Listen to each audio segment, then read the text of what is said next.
nada, vamos a ir al chat por si hay alguna duda. Y repito, y si no hay, pues nada. Pues cerramos por aquí el directo y ya está. Bueno, vale, voy a cerrar por aquí. Vale, me voy a ir por aquí por el chat. A ver qué hay. Jesús nos dice... Todo perfecto, vale. Forastero funambulesco. Hay libros que no me gustaron leyéndolos, pero años después estoy contento de haberlos leído. Sí, sí. A ver, hay libros que hay que leer, aunque no se quiera, ¿vale? El Quijote, a mí me da mucho reparo empezar a leer El Quijote, pero sé que es una obra que tengo que leer, porque si me gusta la literatura, tengo un canal de literatura y de filosofía, tengo que leerme El Quijote sí o sí. No hay otra, ¿vale? Entonces hay libros que aunque no quieras, hay que leer, hay que hacer un esfuerzo y hay que leerlo. Vale, hoy ¿hay preguntas? Ah, bueno, sí, hay algunas, vale. Luego voy. Dice Luis Machuca, ¿alguna vez pensaste en estudiar licenciatura de filosofía? Sí, es que de hecho yo iba a estudiar filosofía, ¿vale? Yo iba a estudiar la carrera grado en filosofía, ya no es licenciatura aquí en España, ya es grado, iba a estudiar el grado en filosofía. ¿Qué ocurre? Que yo en aquella época donde yo empecé a estudiar, la crisis, o sea, la crisis económica como que te daba aquí en la, en la cabeza y claro, estudiar filosofía es prácticamente pegarte un tiro en el pie. Esas personas que nos dicen que da igual, tú estudia lo que te guste, a ver, esto daría para otro directo, hay que mantener, bajo mi punto de vista, un equilibrio entre un gusto y vocación y salida laboral. Hay que mantener ese equilibrio, porque si no mantienes ese equilibrio, puedes estudiar una carrera que tenga muchas salidas, pero que no te apasione, y entonces va a ser el amargamiento total, o puedes estudiar una carrera que te apasione mucho, pero que no tenga salidas, y entonces, ¿qué vas a hacer cuando termine? Porque claro, filosofía, mucha gente estudia filosofía, ¿y qué hace? Se abre un blog, se abre un canal de YouTube, se hace profesor de filosofía, que no salen plazas para trabajar de profesor de filosofía. Entonces, ¿yo qué hice? Pues estudiar, pues eso, tema de profesor de educación física, que dentro de lo que cabe, algunas asignaturas pude optar por temas sociales y las utilicé. Y a mí el deporte, aparte, me apasiona, me encanta el deporte, así que eso. Y luego en mi tiempo libre, pues lo que hago es estudiar filosofía por mi parte, ¿vale? Que eso también, tú puedes estudiar algo que te a ver, algo que te dé cierta seguridad laboral y aparte tú, pues estudias un poco por tu parte el campo de conocimiento que más te atraiga. Y en este caso, mi campo de conocimiento que más me atrae es la filosofía, que de hecho estuve a punto de entrar en la carrera de filosofía en la Universidad de Sevilla y pues no entré porque lo decidí en el último momento. También tenía en segundo plano sociología y al final pues ninguna de las dos, porque incluso yo preferí en aquel momento estudiar filosofía por mi cuenta, los temas que a mí me apasionan, que a mí me gustan. Eso es igual que quien le gusta mucho leer y estudia literatura se encuentra que la carrera de literatura no es solo leer, sino que hay mucha literatura comparada, hay mucha filología, hay mucha historia y no es solo leer libros, no es solo leer novelas. Así que eso es lo que me hubiera ocurrido seguramente en filosofía. Y la estudio por mi parte, pues como puedo, porque creo, a ver, creo que tengo buena base. Entonces, si esa buena base la complemento con más lecturas y más cosas difíciles, entre comillas, pues va a ir todo mejor. Niyao nos dice hola. Erza SC nos dice hola, llegué. Hola, Erza. Ricky Puccino o Pucino, no sé. Creo que es Puccino. ¿Qué beneficio percibiste en ti después de llevar un tiempo leyendo? Beneficio ninguno. Es decir, beneficio como quien hace ejercicio y le crecen los músculos, no. Lo que sí puede que internamente a nivel cerebral, no soy biólogo, pero seguramente que a nivel cerebral, pues las neuronas se despiertan, hay más conexiones sinápticas, incluso tú tengas cierta percepción de automejora, ¿vale? Una percepción de ti mismo, una autoestima superior, al percibir que conoces más términos, que eres capaz de elaborar un discurso más fluido, un discurso más elaborado, tanto escrito como oralmente. Esos serían los beneficios que se perciben a la larga y de forma muy subjetiva. Pero si tuviera que decir algún beneficio concreto físico, no se nota. Lo que sí se nota es en tu capacidad interna de reflexión crítica. A ver, yo esto ya esto no debería casi comentarlo, pero lo voy a comentar porque no hay nombres ningunos. Yo tengo alumnos que les encanta como hobby la lectura y que no son capaces de hacer un escrito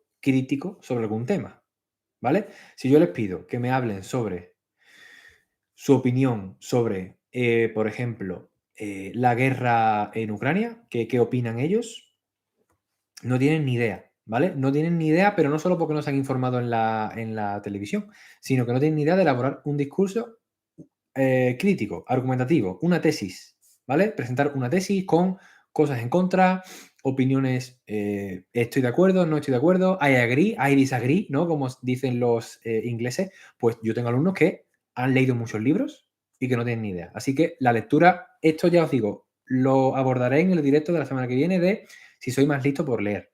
Mi opinión es que no, que dentro de la lectura hay un componente genético.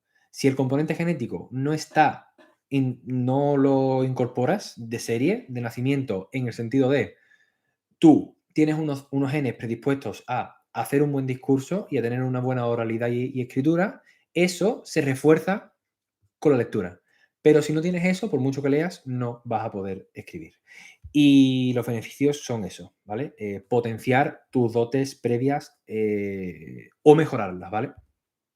Pero desde luego sí que te abre un mundo de posibilidades, la lectura, más capacidad oral y escrita, desde luego, ¿vale?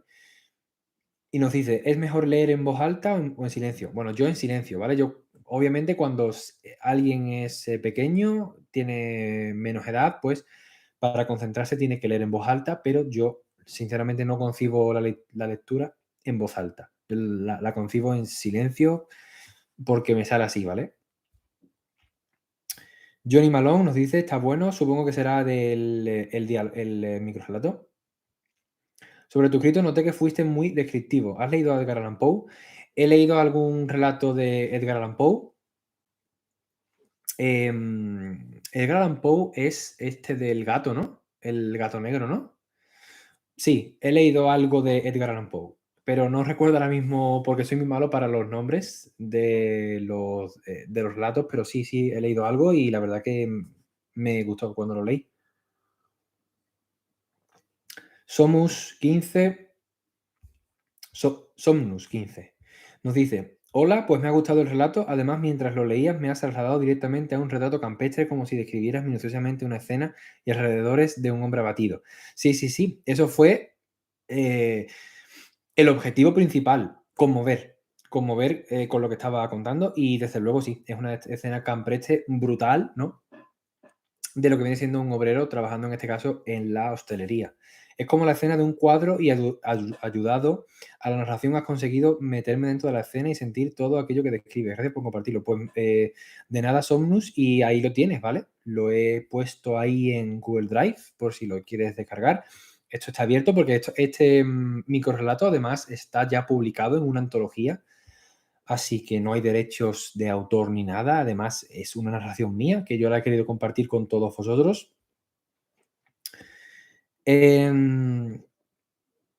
Mis preguntas a colación de las que has respondido al principio del vídeo son estas. Vale, dice, ¿lees más de un libro a la vez? Vale, esto ya lo he contestado. No, esto lo contesté en un book tag que no ha salido todavía. ¿Leo más de un libro a la vez? No, no, no. Yo sé que hay muchas personas que dicen que no pueden leer un libro a la vez porque se agotan. Y que juegan varios libros a la vez, que ven varias series a la vez. Yo no.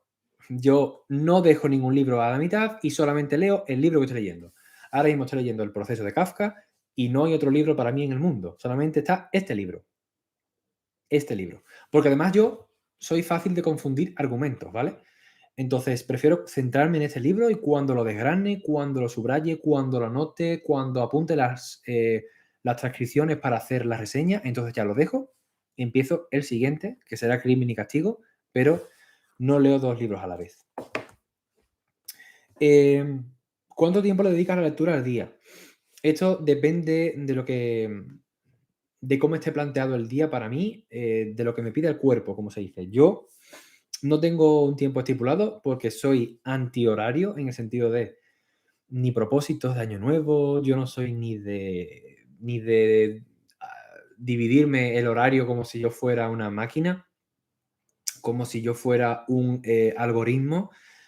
No, yo simplemente cuando me pide leer, que suele ser los días que no tengo que trabajar, pues al atardecer, en este rinconcito que tengo aquí, pues cojo el libro, me siento y leo, y no leo más de una hora, ¿vale? No suelo leer más de una hora, pero sí que cuando me llega esa época de leer, pues leo todos los días, ¿vale? Pero ahora mismo, por ejemplo, no estoy leyendo todos los días, pero sí, leo eso.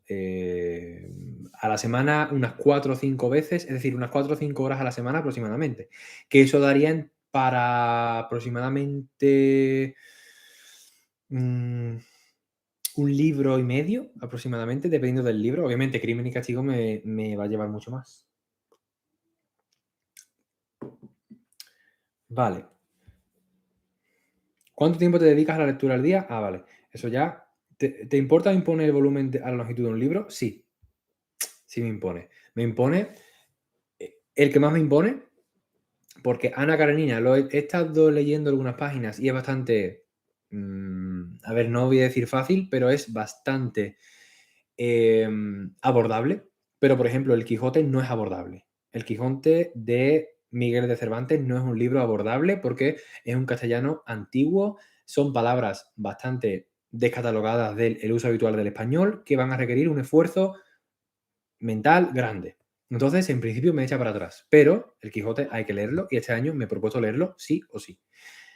Pero sí, me echa para atrás la longitud, desde luego. Y de hecho, yo os lo digo sinceramente, a no ser que sea un libro que me vaya a volar en la cabeza, como me han asegurado que Solenoide me va a volar en la cabeza y es un libro bastante largo, si no es un libro que yo sepa que me va a volar en la cabeza y que me va a encantar, prefiero que sea corto. Porque para leer un libro tocho que no me va a gustar, prefiero que sea de esta longitud, ¿vale? Que son unas 300 páginas. Leer por leer, no, ¿vale?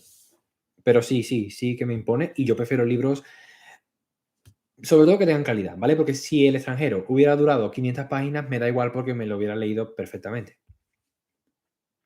Pero da la casualidad de que muchas obras maestras de la literatura son cortas. La Metamorfosis de Kafka es un ejemplo claro. Son 130, 140 páginas y es un libro enorme, ¿vale?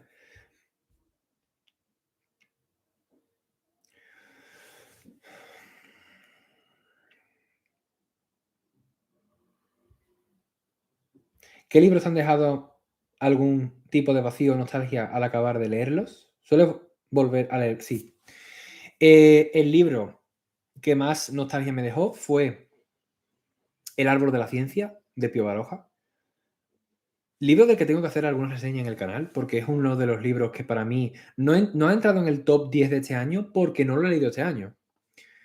Y claro, como el canal me lo he creado este año, en 2022, quiero decir, pues no ha entrado. Pero ese sí me dejó un vacío grande, El árbol de la ciencia, porque me identifiqué mucho con Andrés Hurtado, con el protagonista, con las conversaciones con su tío Iturrioz. Es un libro buenísimo, ¿eh? Pío Baroja, ya os digo, un autor de la generación de 98 al nivel de Unamuno, sin duda, ¿eh? Y es menos famoso. Ya lo traeré por el canal a Pío Baroja, sin duda. Vale, pues me vais haciendo preguntas porque ya estamos terminando. Dice las últimas preguntas ya. ¿Sueles volver a leer los que ya he leído? Sí, bueno, El Extranjero hago una lectura anual y a no ser que sea un libro que yo necesite para algo, no suelo hacer relectura. ¿Por qué? Pues por mi método de leer. Yo como leo, subrayando. Yo subrayo todo. Todos los libros que yo leo. A ver, las novelas las subrayo menos, pero los libros de no ficción, tipo sociología, filosofía, está todo anotado, subrayado para no volver a leerlo. Es decir, cuando yo quiera volver a ese libro, yo simplemente abro las páginas que yo he anotado y que yo he subrayado con fluorescente. Que yo he subrayado con esto. Entonces, yo abro una página de un libro subrayado con eso y sé que donde esté el subrayado es donde va a estar la parte importante. Así no lo tengo que leer dos veces. ¿vale? Esto sobre todo con los de no ficción. Con las novelas, pues me tiene que gustar mucho para leerlas. De nuevo, como me ocurre, por ejemplo, con La familia de Pascual Duarte, con El árbol de la ciencia, o con El extranjero, con La metamorfosis. ¿Cómo elijo mi siguiente lectura? Pues termino un libro, cuando termine el proceso, bueno, esta ya la tengo decidida, va a ser Crimen y Castigo, pero cuando termine Crimen y Castigo, ¿no? Pues yo me pongo ahí en la biblioteca, echo un vistazo, el que más me apetece leer, por género sobre todo, pues ese leo. Ahora mismo me está dando más por, os dije a finales de 2022 que me estaba dando mucho por leer no ficción, por leer filosofía y por leer sociología, pues ahora me ha dado por la novela. ¿Vale? Entonces estoy con novela. Estoy con el proceso, leeré Crimen y Castigo, pero es por lo que me dé, es por lo que me pida. Vale. El mito nos dice, ¿crees que se puede llegar a un alto nivel como filósofo sin cursar formación académica? Por supuesto que sí. Yo pienso que sí, ¿vale? Otra cosa es llegar a un alto escalafón filosófico sin pasar por la academia.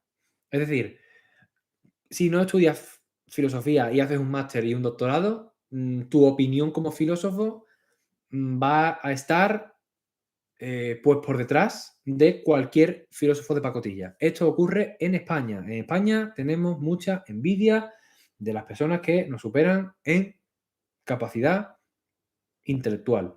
Y esto ocurre en España. Profesores de universidad que no se citan entre ellos porque tienen miedo a ser más citados, y esto ocurre en la Academia Española, en la Universidad Española. Y esto es un tema español interno. No sé si ocurrirá en Latinoamérica. El español es muy, muy suyo. El español es muy de no compartir con los otros y de no dar por válido un argumento del otro, a no ser que esté en el último escalafón ya y tenga que dar la razón sí o sí. El español, si puede pisotear al contrario, lo va a hacer, ¿vale? Porque, bueno, nuestra historia de la literatura nos lo confirma. El Lazarillo de Tormes, la novela de la picaresca, El burlón de Quevedo, son obras que denotan la casuística española. Y el español, me da igual que sea un campesino rural gallego que un profesor afamado de la Complutense de Madrid, somos personas con un rasgo, salvando obviamente la generalización, somos personas que somos bastante de pisar al contrario. Y esto es carácter español. Y en la academia ocurre esto. Es decir, a lo que me pregunta el mito, que es una pregunta que es muy pertinente. ¿Cree que se puede llegar a un alto nivel como filósofo? Sí, como nivel de filósofo puedes saber más que el catedrático de la Universidad Complutense de Madrid de Filosofía. Pero el reconocimiento va a ser menor siempre. Por mucho que tú estés al nivel, no te van a dar el reconocimiento que tú mereces por la envidia y por no haber pasado por el filtro. Esto es pecar un poco de ciencia, ¿cómo decirlo?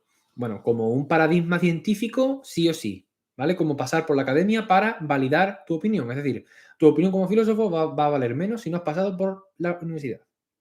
Pero internamente tú puedes saber mucho más que cualquier filósofo.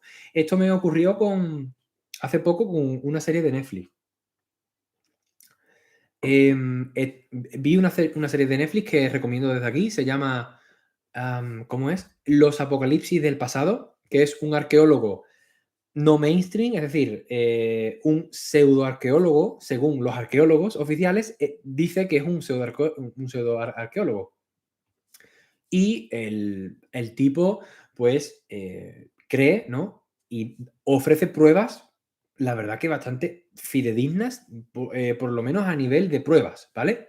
Otra cosa es a cualquier nivel, a nivel científico, pero a nivel de pruebas ofrece pruebas de la existencia de una civilización antigua, que cohabitó con los Homo sapiens de la prehistoria. Esa es su teoría, ¿vale? Y da una serie de argumentos, una serie de pruebas arqueológicas que la verdad es que te vuelan la cabeza. Bueno, pues este hombre, fuera de la Academia de la Arqueología, fuera de la universidad, porque es periodista, pues está totalmente denostado, ¿vale? Está totalmente vetado en cualquier revista científica, sabiendo quizá mucho más que otros arqueólogos. Esto ocurre mucho, no solo en España, sino en el mundo. Si no te inscribes a una carrera y a una universidad, pues tu opinión no va a valer, aunque tú sepas mucho más de filosofía, ¿vale? Esto es así. Es decir, muchos de vosotros que os hartáis de leer libros, podéis saber mucho más que cualquier profesor de literatura y de lengua de secundaria. Y eso es así, ¿vale? Bueno, me pasó en la carrera, no sé, de preguntarle a algún profesor por un top 5 libros y no era capaz de darme un top 5, ¿vale? Y, o sea, que por mucho que sea profesor, no idealicéis a nadie, ¿vale? Porque os podéis llevar un chasco grande. Una cosa es que tú seas profesor de universidad y otra cosa es el bagaje cultural que tú tengas, ¿vale? Pasar unas pruebas y unos exámenes no te hace un buen literato ni un buen, vamos, ni un buen filósofo. Te hace un buen filósofo, pues, percibir el mundo de una forma distinta, escribirte a una dinámica, a una corriente filosófica, contrastar contigo mismo, compartir opiniones por aquí, por YouTube, y no solo compartir artículos en revistas científicas, ¿vale? Eso no te hace mejor filósofo.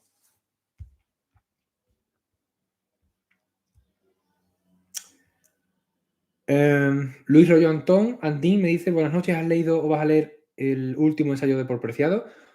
Por supuesto, lo tengo más que pendiente, Dysphoria Mundi. Además, el concepto de somateca de Paul Preciado me parece un concepto potentísimo. Es decir, ¿qué es la somateca a grandes rasgos según la conferencia que dio para la editorial Anagrama antes de publicar Dysphoria Mundi, que es el libro del que estamos hablando? La somateca, según Paul Preciado, en palabras de Paul Preciado, Paul B. Preciado, Paul B, supongo que de Beatriz, es un escritor transexual. La somateca es, soma es cuerpo en griego y teca es como repositorio, ¿no? El repositorio del cuerpo, la somateca, es utilizada por los gobiernos para implantar ahí una serie de ideologías, tendencias culturales, géneros, sexo, y se despliega de todos los estados a partir de, bueno, no solo los estados, sino la religión dominante, la cultura dominante, en fin. Y el concepto de somateca me parece brutal, brutal. Tengo muchas ganas de leer Dysphoria Mundi. Mira, los primeros libros que voy a leer en este año van a ser El proceso de Kafka, Crimen y Castigo, Dysphoria Mundi, y el siguiente ya no sé. Pero lo tengo más que pendiente, porque me parece el concepto, repito, el concepto de somateca es de los últimos conceptos filosóficos más potentes que he oído nunca, nunca. Ya lo dijo Ernesto Castro, que lo entrevistó para Anagrama. Es uno de los libros más importantes de la historia de la filosofía de las últimas décadas. Así que muchas ganas de leerlo. En beneficios me pasó que pude mejorar mi memorización y concentración y me siento más tranquilo y me trabo menos al hablar, claro. Eso es Ricky. Pensamiento crítico, exacto. Totalmente. La lectura intenta fomentar el pensamiento crítico. Lo fomentará más si lees un ensayo filosófico o una novela de Tolstoy, más que un libro de fantasía medieval. Eso es así, ¿vale? O sea, no es por criticar al género de la fantasía, pero un libro de no ficción, de sociología, pues va a tocar más fibras del pensamiento crítico. ¿Tienes previsto hacer este año entrevistas a autores, a otras personas relacionadas con el mundo de los libros? Sí que tengo pensado, lo que pasa es que nadie, o sea, ya he intentado contactar con varias personas, pero nadie tiene mucho reparo de hablar en directo en YouTube. Y supongo que, a ver, hay personas que hacen un guión, ¿vale? Para hablar en YouTube, hacen un guión porque, por lo que he dicho, por la poca destreza oral. Es que, a ver, hablar en público, hablar aquí es muy difícil, ¿eh? Es muy difícil. Y entonces hay personas que yo sé de primera mano que tienen un guión, pero un guión escrito. Entonces, y he contactado con algunas personas y han pasado varias cosas. Bien, o no me han contestado directamente, o segundo, yo he notado como que tenían reparo de salir. Pero sí, sí, estoy encantado. Y de hecho, desde aquí hago el llamamiento, si alguien quiere salir en mi canal, que sea obviamente relacionado con el tema de la filosofía, de la literatura, pues está más que invitado. Bueno, de hecho, en teoría tengo cerrada una entrevista con Enric de Adictos a la Filosofía, así que, pero él está ahora liado con su doctorado, pero esperemos, no sé si a final de enero, principios de febrero, podré traer aquí a Enric de Adictos a la Filosofía para hablar, para hacerle una entrevista y charla. Pero sí, sí tengo pensado, lo que pasa es que casi nadie quiere salir en directo en YouTube. ¿Te va a gustar Crimen y Castigo? Es un buen clásico. Me dice Cristian Cruz. Pues, a ver, yo lo tengo ahí pendiente ya y lo empezaré en cuando termine Kafka. ¿Cuál es el libro que menos tardaste en leer? Esperando a Godot, de Samuel Beckett. Es una obra de teatro, bueno, está en mi top 10 mejores lecturas. Ese libro tardé una tarde, una hora y media, dos, se lee. Porque, bueno, es un teatro del absurdo. Hice la reseña en mi canal. Si queréis, podéis verla. Vale, y ya terminamos ya con las preguntas. Si no más preguntas, nos dice Luis Royantín, ¿crees que la escucha de audiolibros irá a más en el futuro? ¿Has escuchado audiolibros en YouTube? Bueno, en YouTube no he escuchado audiolibros, pero sí he estado suscrito, ahora no, pero he estado suscrito a Storytel y a Audible. Bueno, a Audible de Amazon no tanto, pero a Storytel sí. Y me parece que se irá más, pues por supuesto. Porque al final, la única pega que tienen los libros, y muchos estaréis de acuerdo conmigo, es la concentración total que requiere. ¿Qué ocurre? A ver, vivimos en una sociedad enferma, ¿vale? Esto para empezar. ¿Por qué? Pues porque tú no te concentras en ver una película sin ver el móvil, ¿vale? Tú ves una película y en 2 horas de película sacas el móvil 20 veces. Eso es un problema de estimulación constante del cerebro. Estamos enfermos, ¿no? Con la adicción. Entonces, el libro requiere de una concentración total, ¿eh? El libro es centrarte en el libro solamente. Entonces, los audiolibros me parece una buena alternativa, porque te permiten ir a caminar y escuchar un libro. Así que yo creo que va a ir a más en el futuro y de hecho más plataformas están sacando. Por ejemplo, Anagrama tiene muchos audiolibros y muy bien editados. Por ejemplo, un top de ese año de mis 10 mejores lecturas fue el de Kazuo Ishiguro, Los restos del día, que lo leí en biblioteca o de audiolibro. Creo que fue en audiolibro de la editorial Anagrama. Y estaba muy bien, o sea, el actor de doblaje de la voz estaba muy bien, o sea, lo hacía muy bien, interpretaba muy bien al personaje. Y yo creo que va a ir a más en el futuro. Hay mucha gente que lo critica, cosa que no lo entiendo, que lo critica como que eso no es lectura. Yo no le veo ningún problema. Al revés, es que yo creo que abre el abanico de posibilidad al tú, por ejemplo, estar caminando, haciendo un poco de deporte y te pones en vez de un podcast, que también podría ser una opción, pues un audiolibro. Yo que para leer, prefiero leer en físico porque yo si tengo que escuchar algo que no sea música, pues prefiero podcast, ¿vale? Tengo algunos podcasts, ya di alguna recomendación, Fitness Revolucionario, Días Extraños,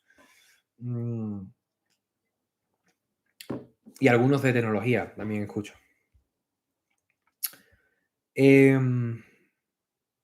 Y no, en YouTube no he escuchado audiolibros.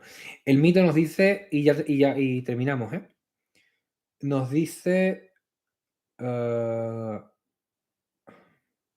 El siglo de las luces de Alejandro Carpenter sí que es infumable. Pues la verdad que no sé. ¿Qué es? ¿Qué es? Un libro, ¿no? Ah, es una novela. Es una novela, editorial Acal, ambientada en la época de la Revolución Francesa. Pues no sé, Alejo Carpentier. Ah, vale. Vale. Pues no la conocía, vamos, y tampoco la verdad que me llama mucha atención. Y ya tú que me has dicho que no, que está mal, pues nada. Marina Zaragoza me dice: Hola, ¿sueles leer biografías? En su época, en su momento, fui muy fan de las biografías, en concreto las de Paul Strader, ¿vale? Siempre, casi en todos los directos pongo a este hombre. Uno de los mejores biógrafos para mí que existen, que tienen libros muy, muy buenos y muy didácticos sobre todo, es este autor que he puesto por aquí, Paul Straden. Paul Straden tiene biografías desde científicos como Marie Curie, hasta Albert Einstein, hasta literatos como James Joyce, hasta filósofos como Spinoza. Y hace biografías, se lee la obra completa, va incluso a a los lugares autóctonos de donde proceden estos autores y hace un libro bastante recomendable.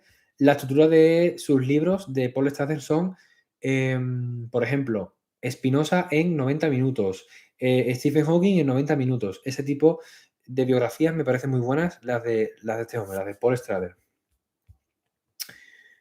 La última pregunta ya nos dice Christian Cruz que si conozco el canal de Darin McNabb. Pues no. Darin McNabb, no tengo ni idea. La verdad es la primera que escucho esto. Y es un intérprete. La filosofía de Charles. Bueno. Sentido mineralógico. Wow. Sentido mineralógico.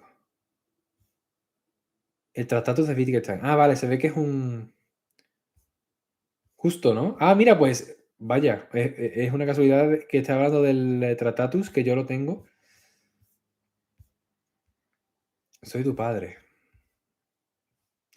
Darin McNabb, pero están los vídeos doblados al español, pero él es inglés, ¿no? O americano. Le echaré un vistazo. Lo dejo ahí para que cuando termine el directo le eche un vistazo. Marina nos dice que gracias por la recomendación. Gracias a ti, Marina. Y nos dice. Que es el 22 del 11. Entonces tendría que cambiar. Saludos, saludos, Marina. Saludos. Tendría que cambiar por un día, ¿no? Juanmi 2211, ¿no?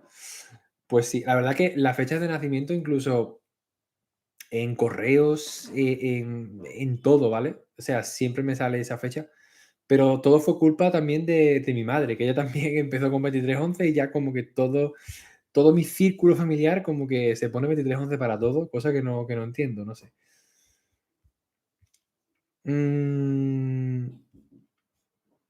Te he encontrado hace poco y ya tengo tu sección en la lista de deseos de Amazon. Ah, vale, la del vídeo, ¿no? La de las 10 mejores lecturas. Pues ya me contarás, a ver qué te parece. Mírate el canal de Jonathan Ramos, si no lo conoces, tiene debates con Armesilla, Urbina y algunos otros filósofos. Es que Armesilla me cuesta mucho, ¿eh? Santiago Armesilla, wow. Es que además, o sea, no lo pillo, ¿eh?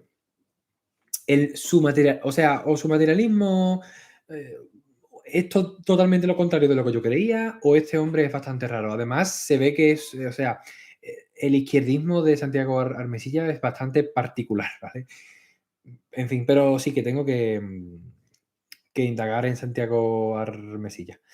Voy a contestar una pregunta antes de que se me olvide. Dice, mi última pregunta de Luis Rollo Antín. ¿Conoces el canal de YouTube de Jesús G. Maestro? Feliz año y felices lecturas. Feliz año para ti, Luis. Sí lo conozco, sé que es muy polémico y lo que conozco es eso, que es muy polémico y que recomiendan muchos autores españoles. Eso es lo que me han comentado. No conozco mucho más. Que es polémico y ya está. No te puedo decir mucho más. Vale, y terminamos ya, si no hay más preguntas, con Ricky Puccino, que nos dice, ¿has leído a Sigmund Bauman? He leído a Bauman, bastante de Bauman, Modernidad líquida, Vida líquida, Tiempos líquidos, Amor líquido. También leí uno, La degeneración líquida, que se lo comenté, sí, lo leí hace poco, que fue con Leoncini, que fue bueno, el último libro de Bauman en vida, que escribió junto en coautoría con Leoncini, que es un autor filósofo joven italiano, pues me lo leí. Y de Simon Bauman, todo el mundo le achaca, muchos canales de YouTube le achacan de que es muy tibio, de que no entra demasiado a analizar. Y tienes razón, no es un autor muy profundo, pero las teorías que tiene sobre la modernidad líquida, es decir, esa capacidad que tienen las sociedades actuales de ser maleables, volubles y efímeras en las relaciones y en todo, me parece una forma extraordinaria de empezar a leer filosofía y sociología y de establecerse en un pensamiento crítico. Entonces yo no voy a criticar aquí a Bauman, como hace todos los canales de YouTube de filosofía. Todo el mundo critica a Bauman y a Byung-Chul Han y yo los defiendo. ¿Por qué? Pues porque son una manera excelente de iniciarse en el pensamiento crítico, que ya es mucho pedir, ¿vale? En sociedad, con este mundo de series cada semana en Netflix de estimulación constante, leer un libro de Bauman o de Byung-Chul Han que pese a que es muy poco profundo, no me importa, porque es el primer paso para leer otros autores más profundos y más recomendables. Pero Simon Bauman los he leído, no es muy profundo, pero es totalmente recomendable para iniciarse en sociología y en filosofía. De hecho, haré próximamente, de hecho ya lo tengo subido porque tengo vídeos programados hasta marzo, abril. No sé si en abril, en marzo por ahí, al final se subirá tops de diferentes temáticas, es decir, top 5 libros para iniciarse en sociología, top 5 libros para iniciarse en pedagogía, top 5 libros para iniciarse en filosofía, y en la iniciación de filosofía y sociología hablo de Byung-Chul Han y de Bauman, porque son autores que son muy abordables, muy fáciles, que te inician en el pensamiento crítico. De hecho, yo a una alumna que tengo le he recomendado leer cualquier libro de Byung-Chul Han que le llame la atención, porque tiene déficit de pensamiento crítico en el sentido de elaborar un discurso con una tesis y un discurso argumentativo, tanto para lengua como para filosofía, pues les he recomendado este tipo de libros, porque avivan la imaginación y la tesis, ¿vale? A huevo, nos dice Ricky Puccino, pues nada, te animo a que lo leas. Terminamos ya con Air Frío. Jonathan Ramos es muy bueno, aunque no estoy nada de acuerdo con él. Tengo que aceptar que es muy buen teólogo y filósofo. Ah, vale, esto es por alguien que me ha dicho antes de Jonathan Ramos, ¿no? Voy a mirar a Jonathan Ramos, que es un teólogo, y ya terminamos con esto, ¿vale? Jonathan Ramos, historiador, filósofo, escritor y profesor universitario por Universidad Católica de Salta, ¿no? Vale, entonces como que es como teólogo, ¿no? Ya os digo, yo antes de iniciarme en la filosofía, en la carrera de filosofía, antes de decidir qué estudiar, en mi zona había dos universidades, una tildada de religión y que abordaban todos los escolásticos, y otra que se aborda el canon filosófico occidental. Y yo, uno de los motivos por los que no estudié filosofía es porque la facultad que yo quería estudiar a Nietzsche, ¿de acuerdo? Porque yo en aquella época estaba obsesionado con Nietzsche, no estaba en mi universidad más cercana, ¿vale? No estaba en la de Sevilla. En la de Sevilla se daba, no sé, ahora habrá cambiado, pero se rumoreaba, los rumores decían en la época que impartían los maestros bastante teología y escolástica, cosa que a mí no me llamaba para nada la atención.